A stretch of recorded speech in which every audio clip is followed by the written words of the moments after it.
آپ دیکھ لیں کراچی کے اندر آپ کو جی بی کا بھی وہ انسان مل جائے گا، آپ کو وہاں سے کشمیر سے بھی لوگ مل جائیں گے، آپ کو پشاور کے لوگ بھی کراچی میں ملیں گے، وہ سارے پھر بھی کراچی آتے ہیں، وہ سارے پھر بھی کراچی چوز کرتے ہیں. obviously Karachi has something to offer them.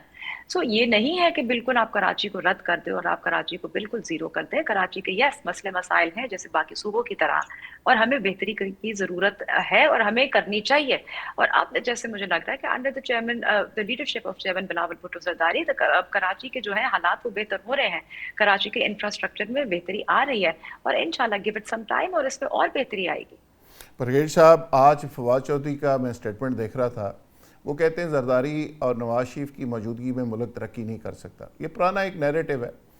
سوال یہ ہے کہ یہ دونوں پارٹیز تو ریلیونٹ ہیں، اقتدار میں بھی بیٹھی ہوئی ہیں.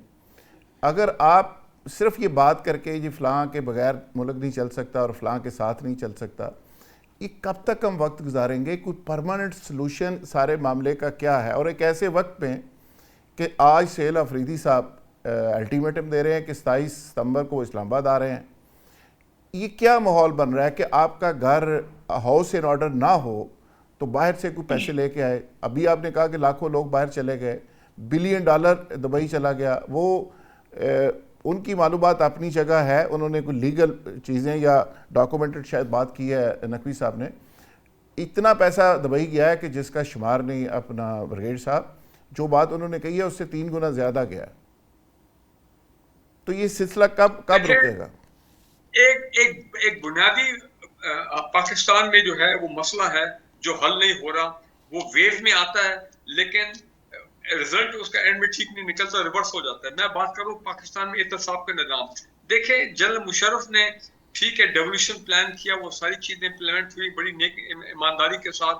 وہ آگے یہ پارٹیز جب آئیں 2008 میں جمہوریت بحال ہوئی تو اس وقت جو کہا جاتا تھا تو انہوں نے سارا ڈیولیوشن پلان کو رول بیک کر دیا کہ جی وہ ایک آمر تھا، ڈکٹیٹر تھا، اس کا پلان ہم نہیں چلنے دیں گے. تو رول سب کچھ رول بیک ہو گیا جو لوکل گورنمنٹ کا نظام، لوکل باڈیز کا نظام آیا.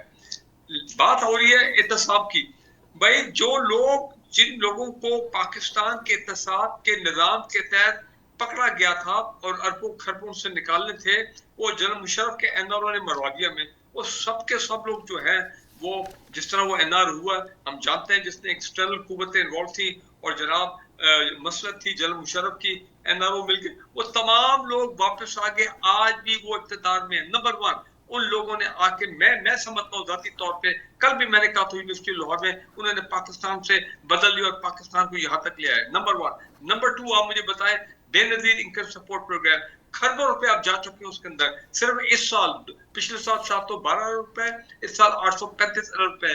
بھائی لوگ کہتے ہیں سارے دنیا مانتی ہے کرپشن کا اڈا ہے، it is a den of corruption, epicentre of corruption, لیکن کوئی اس کو کرنے والا نہیں ہے. اور 835 ارب روپے فورن قرضوں کی بات کر رہے ہیں. جنرل مشرف جب گئے تھے 38 ارب ڈالر پاکستان کا بیرونی قرضہ تھا، آج 140 اور 150 ارب ڈالر کے درمیان ہے.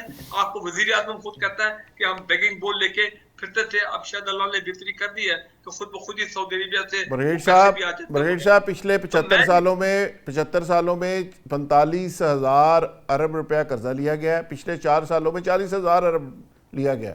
یعنی آپ اندازہ کریں. میرا یہ جملہ سنیں، جب تک آپ پاکستان میں احتساب کر کے لوگوں کو اس سے. اچھا نتاشا صاحبہ، میں آپ سے اس کا رسپانس لوں گا جو انہوں نے بے نظیر انکم سپورٹ پروگرام کی بات کی ہے. شیر افضل مروت ہمارے ساتھ موجود ہیں، ان کو بھی ذرا شامل کرتے ہیں. شیر افضل مروت صاحب، آپ بڑی دو ٹوک اور بڑی سیدھی بات کرنے کے عادی ہیں. آج پی ٹی آئی کا ایک بڑا ایکسرسائز انہوں نے کی ہے اور سہیل آفریدی صاحب کہتے ہیں کہ 27 ستمبر کو اسلام آباد کی طرف سفر کریں گے، دھرنا دیں گے، مارچ کریں گے، پتہ نہیں کیا کریں گے. تو آپ کیا سمجھتے ہیں کہ پی ٹی آئی کی جو لیڈرشپ ایکٹیویٹی کر رہی ہے، بانی پی ٹی آئی اس کے نتیجے میں رہا ہو جائیں گے اور پی ٹی آئی کو آگے بڑھے گی، سپیس بنے گی اس کے لیے؟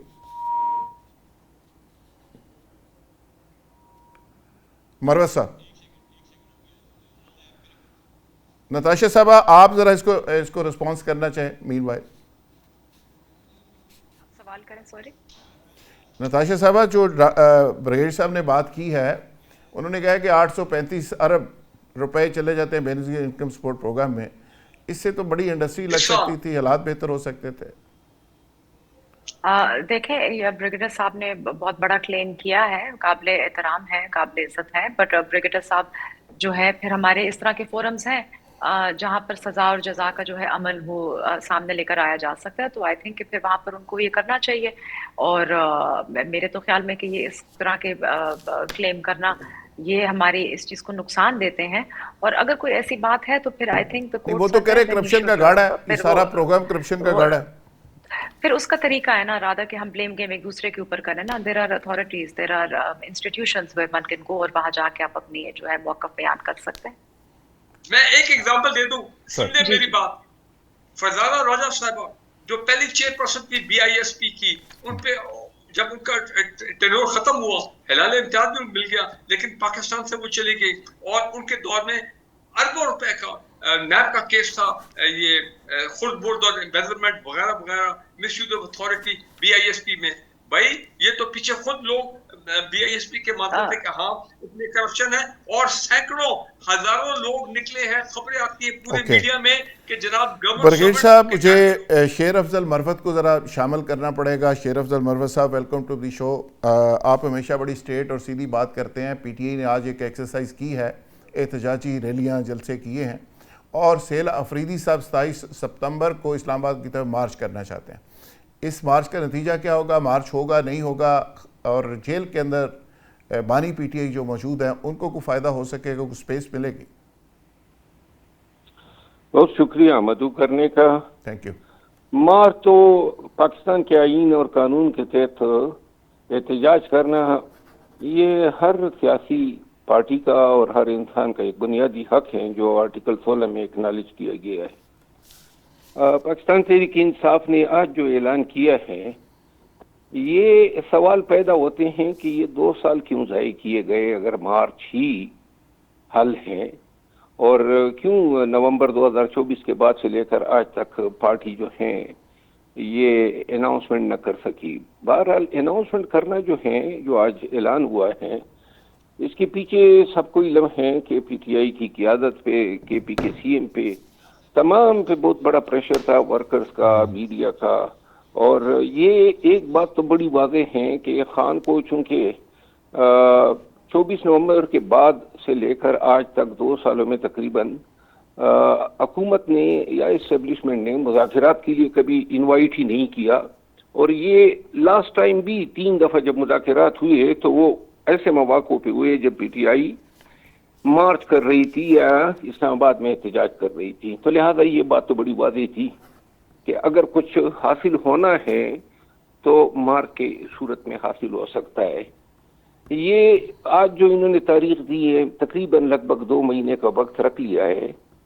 اب اہم جو سوال ہے وہ یہ نہیں ہے کہ مارچ جو ہے وہ ہوگا یا نہیں. جہاں تک ہونے کا تعلق ہے, دیکھنا یہ ہے کہ مارچ کامیاب ہوگا یا مارچ ناکام ہوگا. یہ انتہائی اہم سوال ہے. نتیجہ کیا نکلے گا؟ ٹھیک بات. جی میں یہ سمجھتا ہوں کہ اگر 3-4 چیزوں پہ پارٹی جو ہے آج سے یا کل سے عمل درآمد شروع کر دیتی ہے تو امکانات ہیں کہ پاکستان تحریک انصاف جو ہیں اپنے مطلوبہ نتائج حاصل کر سکے. لیکن اس کے لیے ببانگ دوہل جو ہے پارٹی نے کل عام مارچ کے مقصد کا اعلان کرنا ہوگا, اور اس کو محدود نہیں کرنا ہوگا کہ جی خان کی رہائی مطلوب ہے. اس کو پاکستانیوں کا سبجیکٹ بنانا ہوگا. اچھا مروت صاحب, آج کل ڈیبیٹ ایک چل رہی ہے, محسن نقوی صاحب نے ایک سٹیٹمنٹ دی جس نے بالکل بھونچال آ گیا, پورا نظام انہوں نے کہا جی کلیپس ہو گیا. اس سٹیٹمنٹ کی کیا امپورٹنس ہے, اور آپ اس سے ایگری ہیں یا ایگری نہیں کرتے؟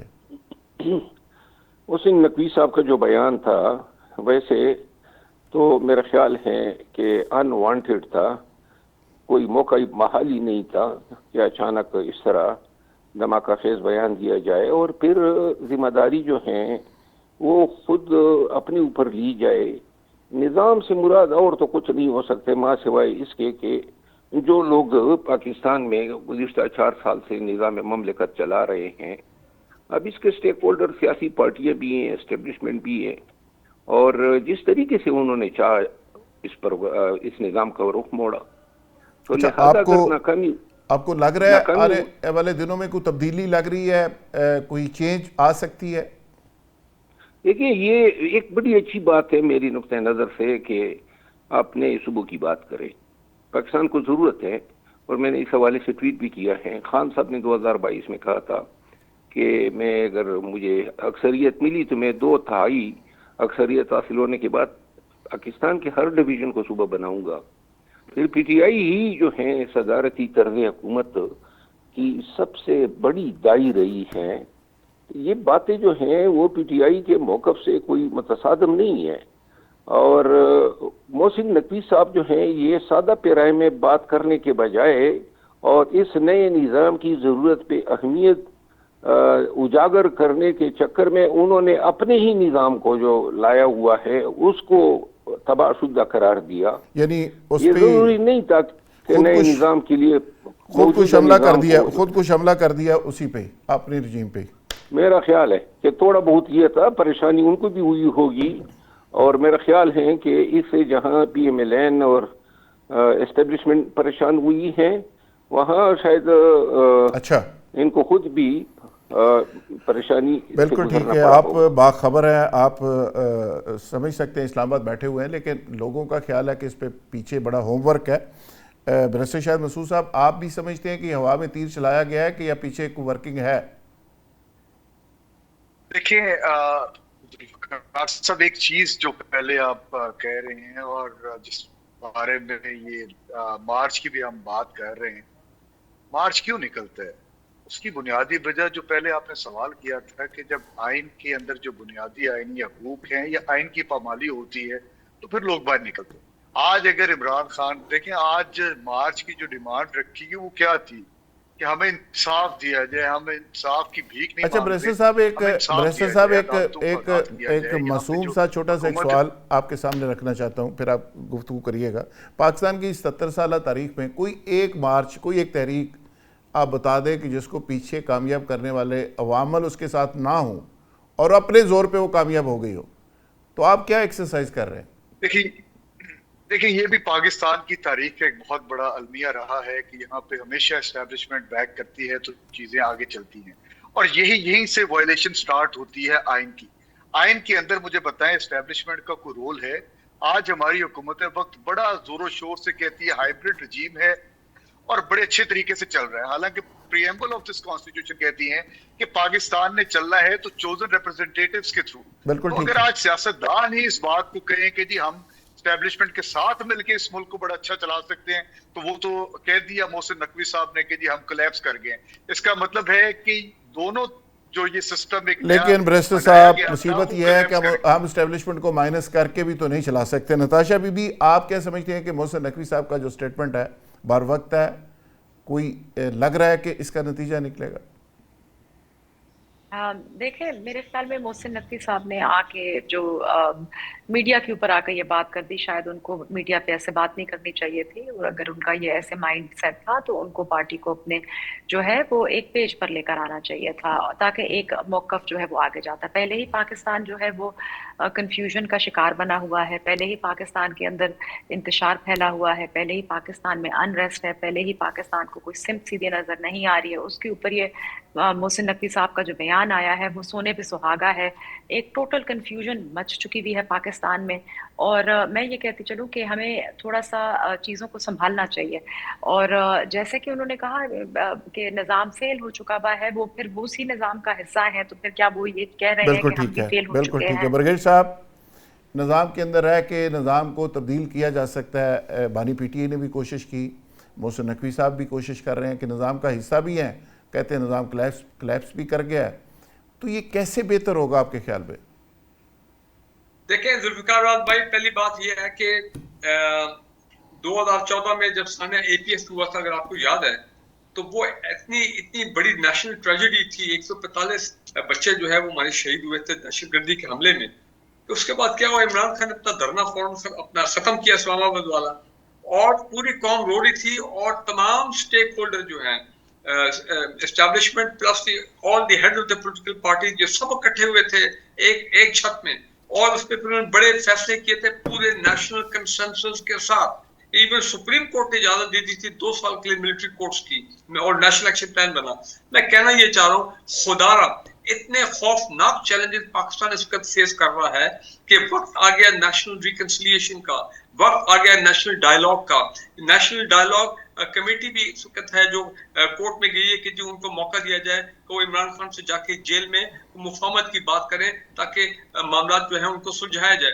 میں سمجھتا ہوں تمام اسٹیک ہولڈر بیٹھے اور جو آپ نے ایک لاسٹ پروگرام میں پچھلے ہفتے بات کی تھی سب متفقہ ہو کے کنسنسس کے چارٹر آف پاکستان تیار کیے گئے. یہ نتاشا صاحب نے ایک بڑی اچھی بات کی ہے کہ بھائی ہمیں پتہ ہونا چاہیے کہ 5 سال بعد پاکستان کا کیا نظام ہوگا, 20 سال کے بعد ہمارا کیا ویژن ہے, 20 سال کے بعد کیا صورتحال ہوگی اکانومی کی, سیاست کی, گورننس کی, احتساب کی, یہ تمام چیزیں. تو میرا خیال ہے کہ چارٹر آف پاکستان کا وقت آ گیا بالکل ہے. ٹھیک ہے, اور بالکل ٹھیک ہے. محسن نقوی صاحب نے جو پوائنٹ آؤٹ کیا ہے میں تو لگ رہا ہے کہ یہ پاکستان ہم لوگ جو ہیں چارٹر آف پاکستان کی طرف جائیں گے. اور میں ایک بات بتا دوں, میں پچھلے کئی دنوں سے خبر پڑھ رہا ہوں میڈیا میں, بھائی اگر میں کہتا ہوں کہ موروثی سیاستدانوں نے پاکستان کو یرغمال بنایا ہوا ہے نظام کو, تو پھر وہ جو 30-32 IPPs ہیں جو اسی موروثی لوگوں کی ہیں, کتنے کھرب روپیہ ان کو دیے گئے کس لیے, بجلی نہ بنانے کے لیے. بالکل ٹھیک ہے. یا خدا کی قسم آپ مجھے بتائیں انہوں نے پاکستان کو یرغمال برگیٹ صاحب آپ کے اسی خوبصورت فکرے پہ, اسی نوٹ کے اوپر کہ اب چارٹر آف پاکستان کی شاید وقت آ گیا ہے, اب سب کو مل بیٹھنا پڑے گا اور چارٹر آف پاکستان کے اوپر متفق ہونا پڑے گا اگر پاکستان کو اپنے آگے بڑھانا ہے. ورنہ ٹامک ٹوئیاں تو ہم آ ہی رہے ہیں, دائرے کا سفر تو جاری ہے, اور جس کا میں نے پہلے ذکر کیا تفصیل کے ساتھ. تمام مہمانوں کا بہت شکریہ. کل انشاءاللہ نئے پروگرام کے ساتھ, نئے مہمانوں کے ساتھ دوبارہ ملاقات ہوگی. تب تک کے لیے اجازت.